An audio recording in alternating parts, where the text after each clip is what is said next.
Welcome everyone. This is the second in our series called The 100, which has a look at the last 100 funds or last 100 products that we've launched at Equity Trustees. Mick, there you are. Welcome. Can you hear me, Mick? Yes, I can. Yes. Okay. Yep. Just introducing everyone to the presentation. So we obviously did this last year. This is the second time we've done this. And today we're going to be looking at some of the trends, how they've emerged year on year. And we'll do a little Q&A session after the presentation. Mick, is there any introduction you'd like to make at this stage? Yeah, sure. Yeah, sure. Thanks, Johnny. Good morning, everyone, and welcome to this webinar. I think the markets have been, dramatically changing, I guess, over the course of the last 12 months since we've done this.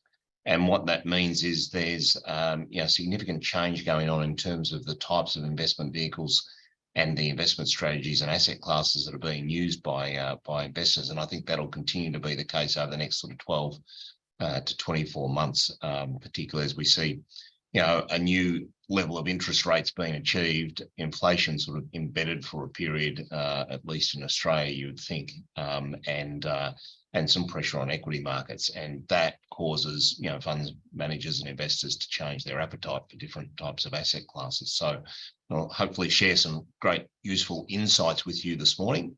Johnny, I'm happy to do a welcome to country. It's very topical at the moment, obviously going through Parliament, the voice.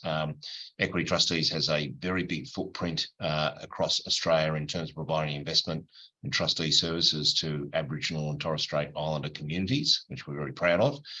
So I want to acknowledge their connection to country, enduring connection to country, and people are coming from all over Australia to this webinar. So I won't mention which particular First Nation areas people are coming from, but pay our respects to their elders past, present and emerging. So I might stop there and look forward to hearing the discussion, then handling questions at the end, Johnny. Thank you very much, Mick. So today's session, really, we'll just have a bit of an overview, which Mick's been through. We'll talk about some of the data, what we've found. We'll come back and have a Q&A at the end, and then we'll close. So firstly, I'd like to just say it's really great to be back doing this exercise. It's been quite interesting to see how the data and the trends have evolved and emerged since we did this 12 months ago. So first of all, looking at which type of fund has been the most popular.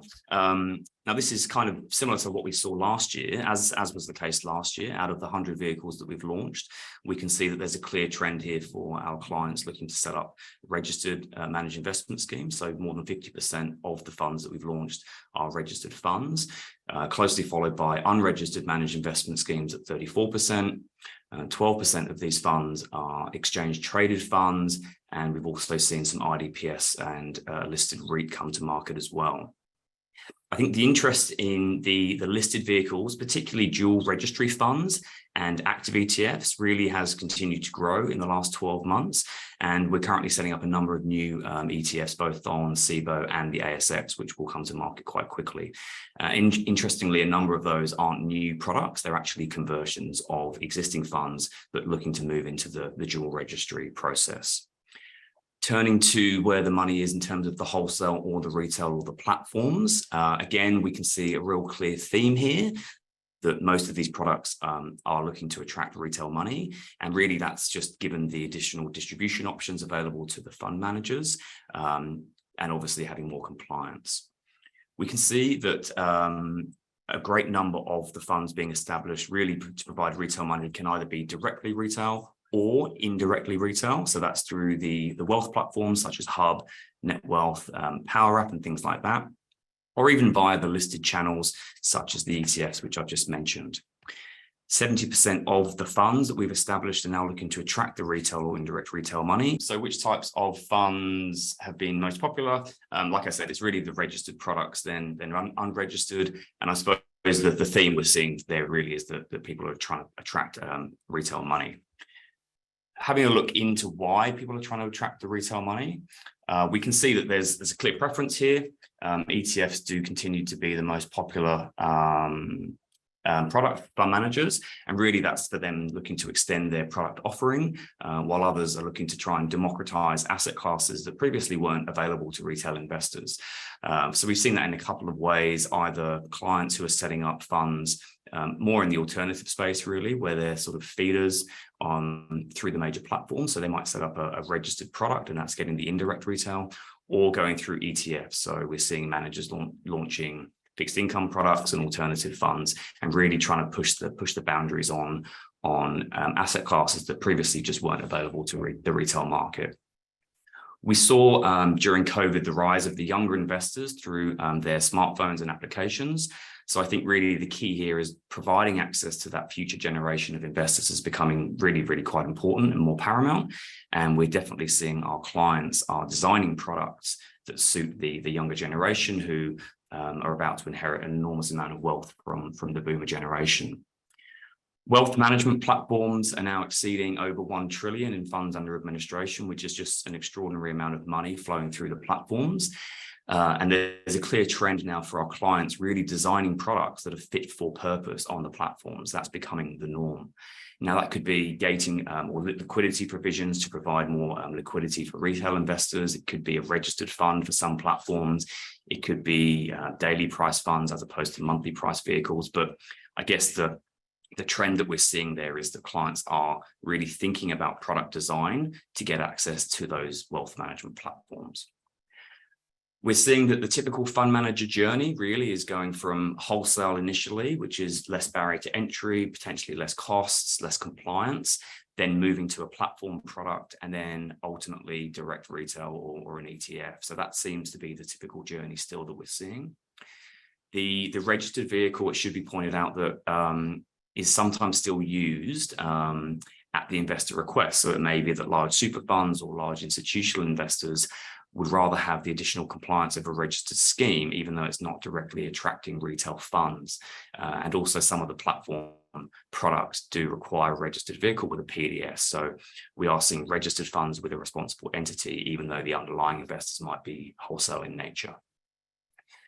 We're seeing a significant increase in boutique fund managers coming from the large organizations, spinning out, having their own business. And then what's quite interesting there is 2 or 3 years ago, I would have seen all of those groups coming out and going straight to wholesale because it's a simpler path to the market. But what we're seeing now is actually some really, really strong boutique managers coming out of bigger groups, and they're moving straight into retail products, which is quite interesting. I think everyone would agree that there's fee pressure across the industry. That's all the way from the investors and the super funds, all the way through the food chain. All the service providers are impacted. So potentially there's a driver there to move towards the retail funds, which traditionally attract a higher MER and a higher management fee. We've seen more interest in the separately managed accounts and also the IDPS-like schemes. They remain a popular vehicle, and they also require a responsible entity license. One final point that we're seeing here is an enormous amount of fund transitions from responsible entities, which do require a lot of work. There's a particular voting threshold that they need to pass in order to get the vote across to change the RE. There's a few drivers behind this. Some of them are groups who have legacy responsible entity matters that it's no longer core for their business, and really they're looking to exit those positions, and they'd find a professional responsible entity to take those appointments. Alternatively, it's in-house managers that may be looking to reduce their compliance team or potentially reduce costs, but while maintaining control. So they look to outsource that RE function where they are the RE and also the investment manager. And finally, we're seeing some wholesale transitions where fund managers are looking to move to retail, but their incumbent trustee can't support a retail product. Moving now on to the types of strategy we're seeing. So I think last year we saw about 70% of the funds that we launched really were looking to use direct investment strategies. This has increased marginally to almost 80%. Feeder funds still remain very popular, particularly for global managers who already have a large offshore master fund with a significant amount of AUM. Although recent mandates have really shown a particular interest for alternative feeder funds, that's been very, very popular. Often these are close-ended in nature. They might have an 8 or 10 or 12-year investment horizon. There might be gating provisions and lockups on those particular products. But someone was mentioning to me the other day that the vintage of 23 might be one of the best ever. So that's been extremely popular. We do expect this trend to continue from foreign investment managers, particularly those looking to access the local market, as we're seeing more global managers either returning to Australia or finally entering Australia after COVID restrictions. I touched on this last time, but really some of the reasons for running a direct strategy might be that they're just looking to replicate an existing offshore strategy that they already run. Or sometimes they can be less complex to manage than the master feeder structure, particularly if there's different service providers across the two vehicles. Feeder funds, on the other hand, do have the benefit of leveraging track record, and particularly things like transaction costs for things like emerging market strategies or frequently traded products can be quite expensive if they're run directly with the custody, and the transaction costs of actually running a feeder structure can be more advantageous.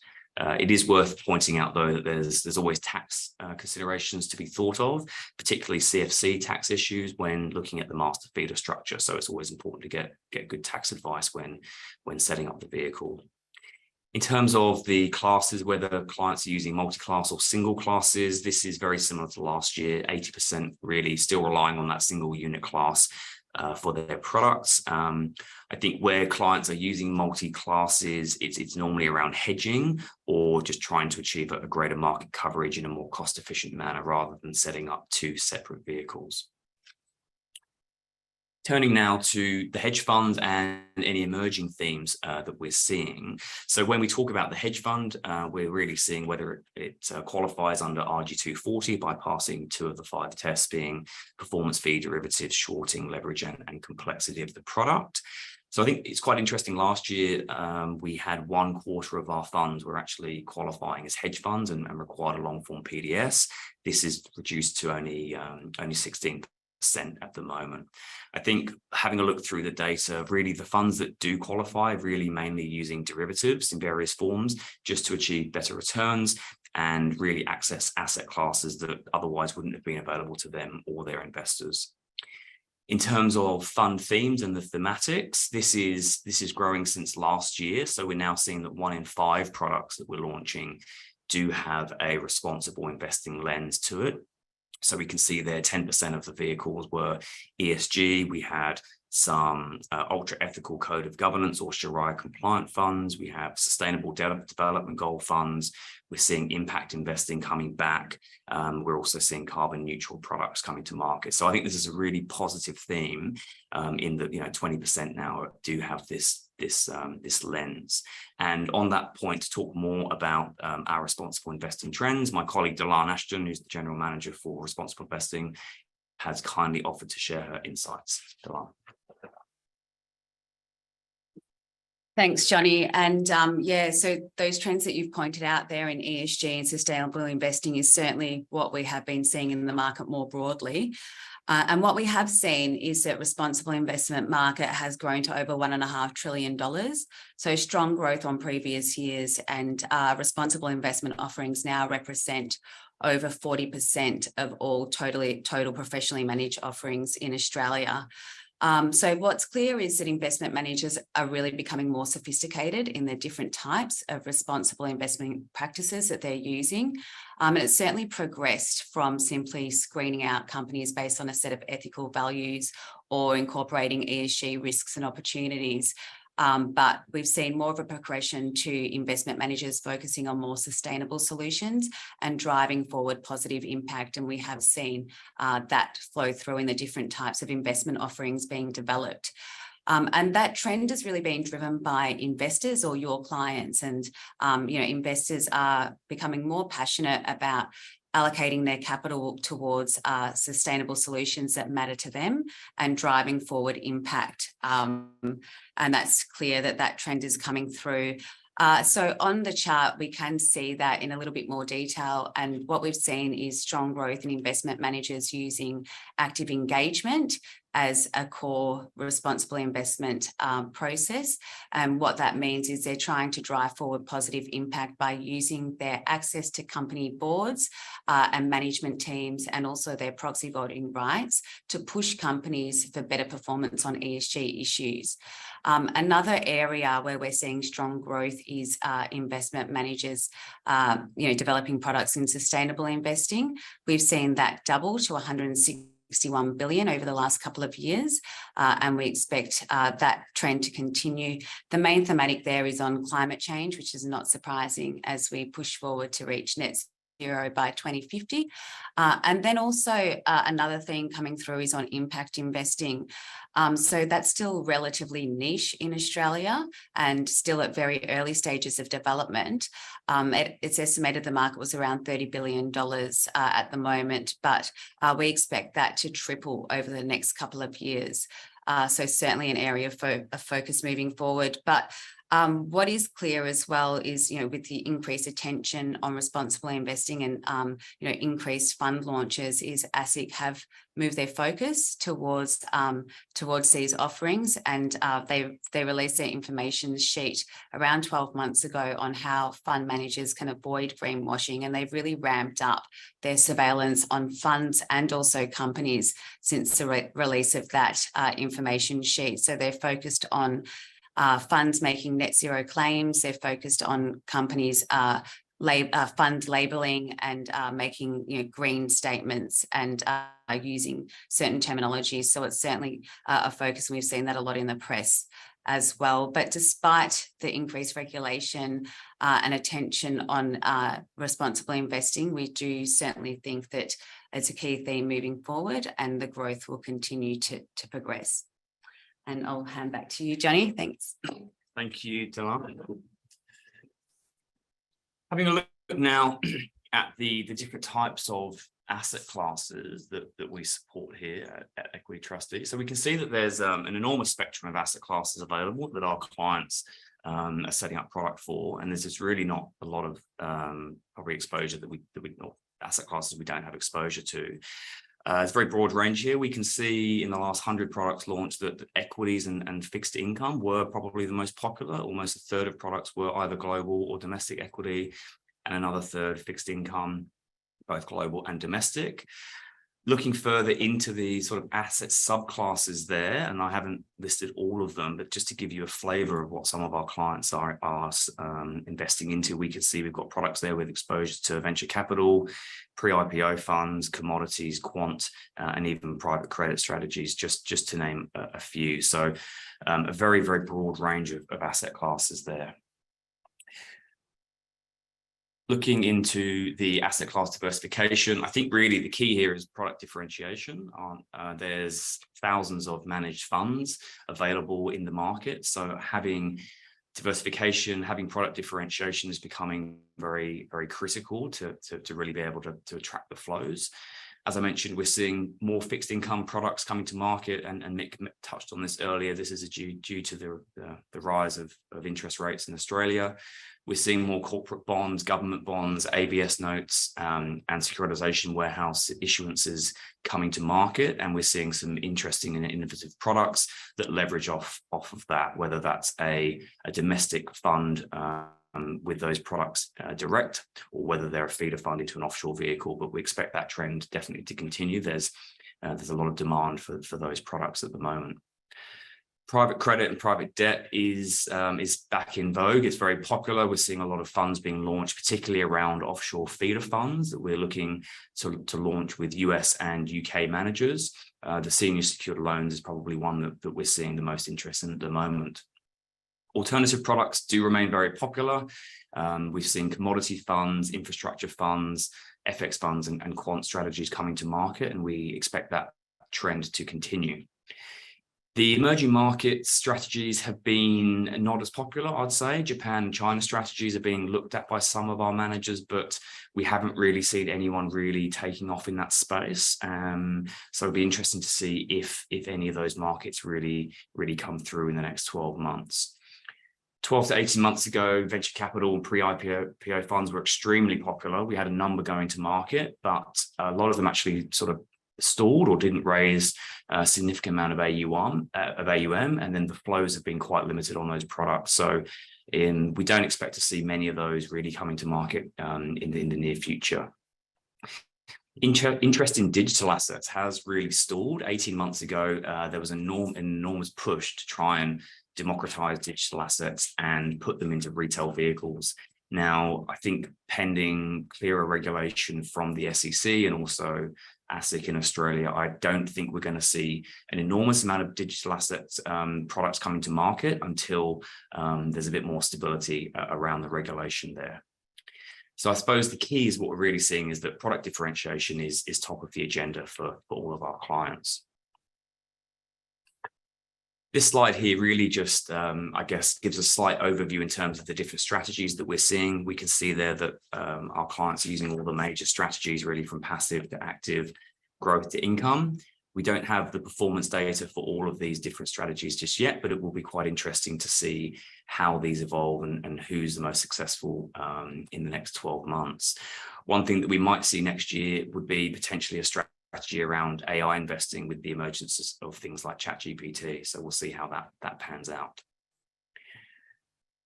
Focusing now on some of the more unique and interesting products that we've launched. It's never a dull day at Equity Trustees, and there's always managers trying to push the boat out on their products. So I might just touch on a couple here. In the top left, we launched quite an interesting infrastructure product with the New South Wales government. And really the initiative there was to deploy $32 billion of private sector investment across the energy infrastructure grid to really upgrade the network in New South Wales. The interesting thing with that product is it was actually set up as a corporate vehicle as opposed to a trust structure. So even though it was using all the monitoring and oversight of our funds, it was used through a corporate entity. It required new legislation. It's a very new transaction. So there's been a lot of work being done there to get up to speed, but it's a fantastic initiative. We've got a multi-asset product that we launched. So that's a number of unregistered funds for one of our larger billion-dollar portfolio of life insurance money. We set up about 18 trusts across growth, income, capital protection, across a number of different asset classes. The model was slightly different. It's what's known as a directed trustee model. So essentially it's in-house money for their members. But what was unique about it was that we were sort of tasked to appoint specialist investment managers to manage the different portfolios across the book there. And finally, on the alternatives, quite a unique product coming to market that we're working on is a multi-unit class wholesale alternative product, which is looking to act as a feeder into a number of large offshore products, but all done through a single MIS, which will be quite interesting. So turning now to the year-on-year flows. So what we've done here is we've really, this isn't the last 100 products, this is all of our funds. So at the moment, we supervise almost 500 vehicles as a trustee or a responsible entity. So these are the year-on-year flows by fund type for all of the funds that we look after. So we can see there really that the theme is consistent with the analysis from earlier. The money is really moving into all the registered funds, and that's either a combination of retail money or just registered products that are going on platforms. We can see there that the listed funds or the ETFs have definitely grown in popularity. Currently, we look after 12 ETFs or listed funds, and we expect that number to double by the end of the year because we're working on a number of new products coming to market soon. It would appear that increased regulation and investor protection is really driving this theme, but also providing access to the whole investable universe. So rather than just wholesale money, having a registered product or an ETF gives our clients the ability to really tap into the whole pie, so to speak. As I mentioned earlier, a number of these registered funds aren't actually directly attracting retail money, but they're there for institutional investors. And finally, it looks like the ETF or the exchange traded fund really is becoming the most popular vehicle of choice from a listed perspective. Several years ago, the listed investment trust was popular, but there were some challenges around stamping fees and raising those book builds. So the ETF has become extremely popular. And the listed investment company, we haven't seen any of these come to market either. We've even seen some of our clients and other groups looking to convert their listed investment companies to an ETF, really to try and cure the NTA discount. Looking now at the flows by the investor type, so this is a percentage split of where the money's going. We can see again that the retail money is really attracting the largest split, where all of the money that we're supervising for our investors is sitting. So it's all clearly moving into retail. And finally, the flow for year on year for the asset class has been quite interesting. I was sort of a little bit surprised by some of the data here, but we can see in the last couple of years, the Australian equities, the multi-asset and the real asset funds have really attracted the most flows of the funds that we look after. Having said that, I mentioned earlier, recent mandates for funds that we're setting up show a very, very clear trend towards global fixed income and domestic fixed income products, as well as the alternative asset class. So we expect those asset classes to grow considerably in the next 12 to 18 months. Global equities have had a bit of a tough time, particularly for some of our clients with large mandates from some of the super funds. They've lost some of those mandates and there've been some quite major outflows. So we've definitely seen a drop in the international equities bucket in terms of the fund for our clients. The final point I've mentioned on this is probably emerging asset classes such as digital assets or even futures products. Although they haven't really hit the mainstream yet, I do expect to see a little bit more uptake in those alternative asset classes in the coming years. Having a look now at some of the licensing options that our managers rely on. So when we looked at this last year, more than 70% of our clients had a full AFSL. This number's come down considerably. I think the main driver here is really that it can still take 9 or 12 months to get an AFSL, and there's a bit of a disconnect between the time it takes to launch a product and the time it can take to get a license. So we're seeing more and more of our clients relying on a corporate authorized representative arrangement through a licensed group, or relying on the class order relief from their own jurisdiction. And the car service there is not necessarily EQT's car, but there's plenty of cars in the market. We think that trend will continue. There still seems to be some time it's taking to get a license. So given that managers can't wait 9 or 12 months to get their product to market, I think we'll continue to see that trend. I think ultimately, though, we would always encourage our clients to have the full AFSL. I think it gives them a better domestic footprint in Australia, and there's obviously less risk for the groups that are providing a card for the monitoring. It's interesting to see, though, that that's quite a wide split, even though our client base is almost 50% domestic and 50% global. So that's not impacting the car AFSL. It's more about the time it takes to get a license from ASIC. Just looking at some of the master fund locations. So for all of our feeder funds, they're investing into offshore vehicles. So this is a snapshot of all those feeder funds and where they ultimately are investing the client's money into. So you can see there that we support managers with funds investing into products all over the globe. Typically, they're using a tax-friendly structure. And we can see that the Luxembourg CCAV, again, as was last year, is the most popular vehicle. EQT supports managers with products of all types. So whether we hold units or shares or an interest in an SPV or a blocker or a nominee interest, we've got a lot of experience working with clients to ultimately make sure that they've got the most tax efficient structure for their investors. I probably would point out that we haven't seen a lot of interest in the corporate collective investment vehicle in Australia, and we don't think that's going to take off anytime soon. So I think for now, we'll continue to see this trend of the feeder fund. A snapshot here of where our clients are based. So we can see about half of our clients are based in Australia and the other half offshore. And then just having a little bit of a closer look at where those offshore managers are coming from, almost a third coming out of the United States, 1/3 from the UK. But it's been quite positive and pleasing to see a lot more managers coming back to the market. We're seeing groups out of Switzerland, Hong Kong, Jersey, and places like that. Again, coming back to Australia, being able to get boots on the ground, come and see their distribution partners. So we're seeing a lot more interest now from offshore managers, which is exciting. Finally, I might just have some takeaways. So I think the clear theme really is that having access to retail, whether that's directly or indirectly, remains the key for most of our clients. So whether that's setting up an ETF or setting up a product to go on the platforms remains key. We're seeing a continued number of growth in both the amount of AUM, but also the number of funds that we're launching. I think like I said, we have almost 500 products that we supervise, and we launched close to 60 new funds in the last 12 months. So extremely busy. The global fund managers are definitely coming back to Australia after a couple of years or 2 or 3 years of not really being able to be here with the COVID restrictions, which is fantastic. We've seen an enormous demand for the alternative feeder funds. We think they will continue to attract capital. I think there'll be just a very, very good time for the alternative products at the moment. The feeder fund does still remain a very popular vehicle of choice with our global fund managers, particularly those running offshore strategies. We're clearly seeing a very wide range of diversification in terms of the investment strategies, but also the asset classes, and we expect that to continue. The ETFs still remain the most popular vehicle, and we expect that to really grow in the next few years. We haven't seen much interest in CCIBs. I think there's still some tax challenges with those particular products. I think there's a couple in the market, but I'm not aware that they've raised a significant amount of AUM.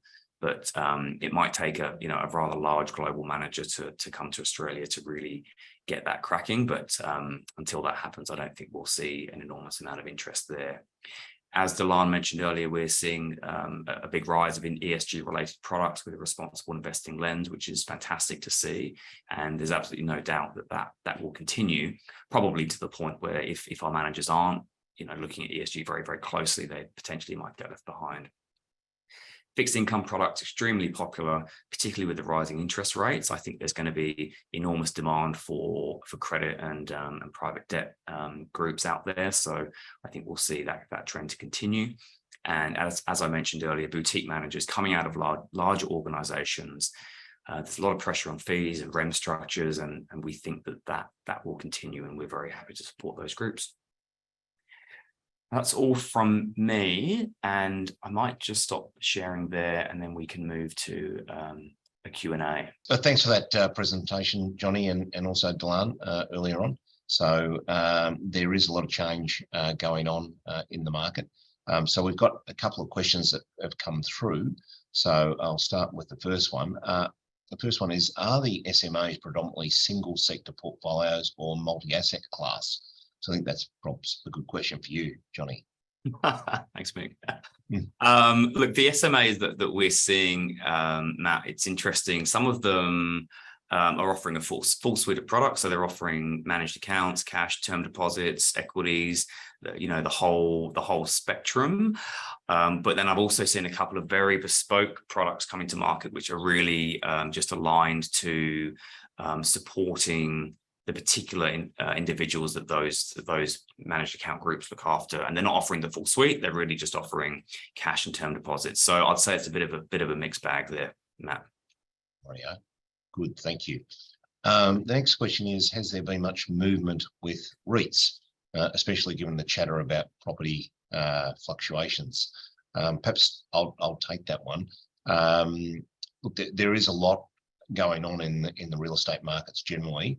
In the last, I guess, 3 to 4 weeks, we've seen a number of sales go through where they're at material discounts to what assets have been held at. So, in the region of sort of 10 to 15%, and even a little bit above that with major property transactions. We've also seen a number of transactions pulled from the market because the offers have come in, somewhere, 10% below book values.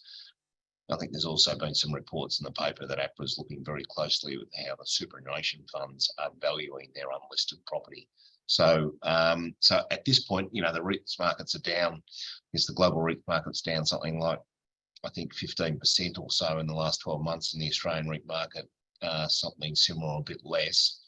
And that's not been reflected in the unlisted property valuations that we've seen. So I think we'll see a lot more movement in this space. It won't be immediate, but as interest rates rise, that's particularly in the CBD type properties where demand has weakened considerably and there's still significant supply. So we'll see.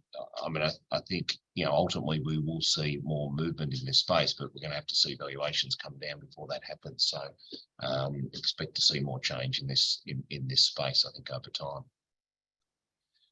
The next question is, are you seeing significant changes to your standard service provider contract terms? Example, for prime brokers, custodians, administrators, registry providers, etc., agreeing to liability and indemnity terms that, say, 2 to 5 years ago, they may not have. If terms are changing, how are you dealing with it? Example, negotiating hard, accepting new terms, shifting risk to managers. Good question. There's been some change in this area. So again, I might sort of throw that one to you, Johnny, giving you the hard one. Thanks, Mick. Look, it's a good question. I think if you looked at the appetite from all of these terms over the, last 5, 10, 15 years, there's definitely a shift. The goalposts are always trying to be negotiated. Ultimately, everyone's trying to get the best terms for them and their clients. I think we need to be sort of firm with these things. We always try and negotiate the best terms, but ultimately it sometimes can come down to just being a commercial decision between all the parties involved. So we're in a situation where, as a trustee, ultimately we're on the hook. So investors will always look back to us to make good on any errors or issues or unit pricing problems or anything that may go wrong. So ultimately, if there's caps or there's contracts that don't have favorable terms, sometimes we will need to get our clients or the managers to sort of make up on the difference. So it's an interesting one. We're definitely seeing the goalpost being shifted, but like I said, it sometimes just comes down to a commercial conversation between all the parties to make sure that everyone's comfortable, because ultimately it's got to work for everyone. Yeah. Thanks, Johnny. Next question is given the retail focus in EQT, is EQT seeing increased risk given ASIC's DDO, so distribution and design obligations, and TMD, target market determination, monitoring activities of late?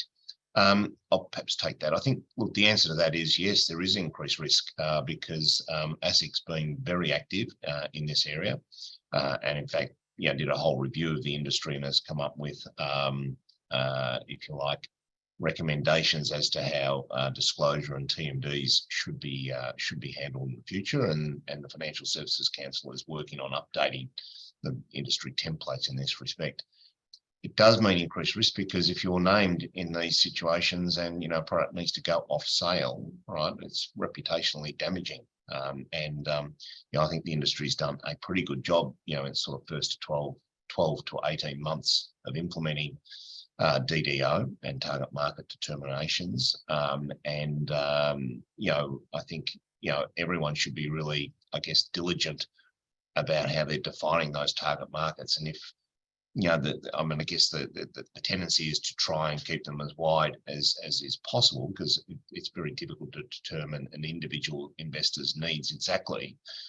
But the reality is ASIC is pushing to have them narrower rather than wider. I think, we'll find a common ground, over time. But in the meantime, I think managers and responsible entities need to be quite diligent about how target markets are specified and determined. The next question is, you mentioned you're seeing higher numbers of boutique managers coming out. Are these Sydney-based, Melbourne-based, a mix? I guess I'm interested to see how EQT is faring in the various state markets. So again, I'll give that one to you, Johnny. Thanks, Mick. So I would say it's a mix. Typically, most of our Australian-based clients are based in Sydney or Melbourne. That just seems to be where most of them come. I think we've got a couple of clients in Brisbane. I think as a group, EQT has clients all over Australia, but the CTS business, really, our managers are based in Sydney and Melbourne. I haven't seen a great number of boutiques coming out of the other states, I must say. Fabulous. Rightio. Well, look, that is actually the end of the questions, and we've been going for 3/4 of an hour, which was really what the plan was, so people can get back to the rest of their day. So we might wrap it up there, and I hope the information that Johnny shared this morning has been useful for people trying to understand the trends that we're seeing in the market, you know, the markets will continue to be dynamic, I think, you know, over the course of the sort of coming 12 months. And, you know, just letting you know that Equity Trustees is there to assist wherever we can with managers bringing different vehicles to market.